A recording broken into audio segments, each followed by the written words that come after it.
and the way they have come around, it's exemplary. पूरी दुनिया में उसकी मिसालें दी जा रही हैं. हमारे यहाँ डिस्ट्रीब्यूशन वो सब क्यों नहीं कर पाए? देखिए मैं आपको बताऊँ, इसमें थोड़ा सा एक वो है कि बैरियर्स टू एंट्री जो है ना बहुत हाई है इसकी, ठीक है, बट आपको ये देखना पड़ता है कि आपको at what extend you are going there. यानी पाकिस्तान में बहुत बड़े बड़े नाम हैं जो डिस्ट्रीब्यूशन में 50 साल 60 साल 70 साल से पाकिस्तान में काम कर रहे हैं और बहुत बड़े बड़े ब्रांड्स उनके पास हैं जो डिस्ट्रीब्यूट कर रहे हैं. वो रोल मॉडल्स लोगों के लिए रहे, लेकिन उनकी भी कोई बहुत ज़बरदस्त डायनामिक्स नहीं नज़र आई लोगों को कि उनको फॉलो करते या कुछ चीज़ें करते. दूसरी बात, एक इशू यहाँ पर ये आता है कि किसी ने 10-12 साल 15 साल सेल्स में काम किए, मतलब ये सब हम भी यही करते हैं, लेकिन ये कि ये होता है कि 10-15 साल काम किया, उसके बाद उनकी समझ में आया कि यार ये अब डिस्ट्रीब्यूशन कर लेना. It sounds comparatively simpler and something that you already have done. And in other words, it's like a suppliers market कि एक missing link है, वहाँ vacuum है, let's bank on that opportunity. ये पॉइंट होता है, तो लोग इसमें एंट्री बहुत इजीली डाल देते हैं, बट जो इंडस्ट्री का सिनेरियो है ना वो थोड़ा सा ट्रिकी है. इसमें सीधा मसला ये होता है कि आपके पास आपको इन्वेस्टमेंट तो चाहिए. चलिए जी, आपने इन्वेस्टर पिक कर लिए, 9/11 के बाद पाकिस्तान में पैसे बढ़े, लोगों के हाथ में पैसे थे, लोगों ने कहा जी चले जी ये लगा लेते वो लगा लेते, बट इसकी जो मैनेजमेंट है ना, मैं I am telling you, this is on this forum, I am telling you, this is really a different ball game. आप 150 लोगों का ना एक कॉर्पोरेट ऑफिस तो मैनेज कर सकते हैं, लेकिन 40 आदमी का डिस्ट्रीब्यूशन नेटवर्क मैनेज करना ना, it's a help, because you are dealing with the people those who are not very highly qualified, they are not very learned. plus वो 15 साल से एक आदमी जो सेल्समैन है, 15 साल से सेल्समैन है, उसने कभी सोचा नहीं, जो 15 साल से सेल्समैन है, तो उसका you can very well imagine कि उसका पर्सपेक्टिव क्या होगा. और सबसे इसकी छोटी सी मिसाल अगर हमारे व्यूअर्स देखना चाहें कि आप पाकिस्तान में किसी भी सुपरमार्केट या शॉप में चले जाएं, वहाँ पे जो शॉप ओनर होता है वो चाहे उसके पास कितने ही लोग उसके सबऑर्डिनेट्स क्यों ना हो, 1 घंटे के लिए भी अपनी दुकान छोड़ नहीं सकता, because that's the dynamic of managing. ये है तो ये इसमें जो एंट्री है it sounds very simpler, but again आपको मैं बता रहा हूँ ना, इसकी डायनामिक्स बहुत डिफरेंट है. एंड न्यूमरस चैलेंजेस, आपके पास ग्रे चैनल्स भी हैं, आपके पास आपका रिटेल अब जो लैंडस्केप है इट्स ओनली जस्ट इवॉल्विंग. यानी बड़े बड़े नाम चाहे वो मैक्रो हो और जो हमारे लोकल वेंचर्स भी हैं, people are trying to put together CST की हम बात करें, फिर इसके अलावा आपका यूटिलिटी है, आपके डी मार्ट्स हैं, all of them are coming on and they are trying to establish, लेकिन अभी भी I think it's a virgin territory. Pakistan में at some extent yes, but again वही वाली बात है कि जो इंटरमीडिएट्स हैं हम जिसमें हम काम कर रहे हैं, या ये जो हम जैसे बहुत सारे लोग काम कर रहे हैं, ये एरिया में बहुत सारे इश्यूज़ हैं. जैसे आपने बैरियर्स टू एंट्री बात करी, एक जो तुम टेक्नोलॉजी की भी आप बात कर रहे हो, टेक्नोलॉजी में भी यही है कि सॉफ्टवेयर पे आप कितने लोग सॉफ्टवेयर पे काम करते हैं, किस किस्म के सॉफ्टवेयर पे काम करते हैं, कितना हाई टेक काम करते हैं. अब ये असल में हमारे पास कुछ चीज़ें ऐसी होती हैं जो एम्बेडेड हैं, मतलब वो हम उससे बाहर नहीं आ पाते, मतलब वो खाता चलेगा तो वो खाता चल रहा है, मतलब you have to go with that.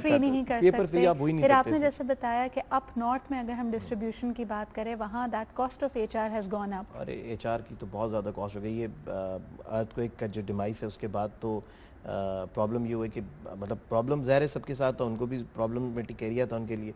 NGOs ने काम किया. अब वो जो हमें एक रीज़नेबल जो है वो पैकेज पे हम लोग लेते थे, अब वो कॉस्ट हमारी हाई हो गई, क्योंकि इनफैक्ट कॉस्ट तो आप अपनी भी रेस कर लेते चले जी, आप अपनी बार थोड़ी और हाई कर लें, बट द पॉइंट इज़ कि वो अवेलेबल नहीं है HR आपको. वो सब अपने गांव में चले गए, वो अपने इलाकों में चले गए, वहाँ NGOs जो है उनको पैसे ज़्यादा दे रही थी. आप इस्लामाबाद के अंदर सेल्समैन, एक नॉर्मल जो हमारी व्हीकल्स के साथ सेल्समैन रन करता है, वो मिलना एक बहुत बड़ा जो है ना एक न्यूसेंस हो गया हमारे लिए. अब कोई मतलब हम ये करते हैं, इवन हमने तो समटाइम ये किया कि कोई आदमी दुकान पे था, हमने उसको बोला यार कि आप यहाँ पे आ जाएं, काम करें हमारे साथ, उसको थोड़े इम्प्रूव करी, उसकी सैलरी रेज दिया, एंड देन ही स्टार्टेड. उसके लिए हमें नुकसान भी उठाना पड़ता है, जाहिर सी बात है वो सेल्स हमें नहीं मिलती हैं जो एक प्रोफेशनल या एक एक्सपीरियंस सेल्समैन की होती है. Turnover is high as well. आज आपके साथ है 6 महीने बाद. एग्जैक्टली. प्लस वो सेट ही नहीं हो सका, नहीं this is not my job, I can not stay here, then he moved out.